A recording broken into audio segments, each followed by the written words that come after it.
contaba que un día lo llamaron por el nombre, con todo que llamaban.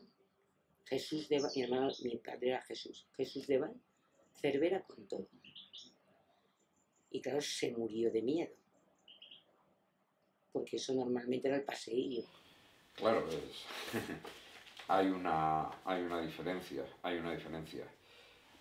Hoy en día para algunos nos quieren obligar a olvidar. No, aquello no se olvida.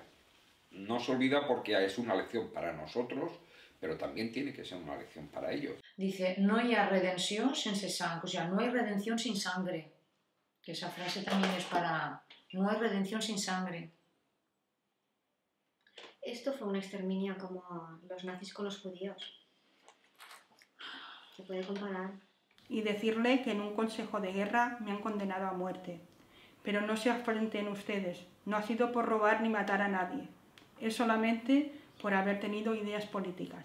Lo esperaban y lo cogieron y se lo llevaron a Sagunto. Le hicieron el juicio, un juicio a su manera. Venía de trabajar, que tenía eso, y hizo mi madre la cena, no lo dejaron cenar.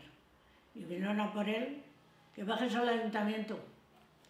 Bajó al ayuntamiento, ya no subió. Esa noche se quedó allí y allí se quedó la cena, pero no nadie.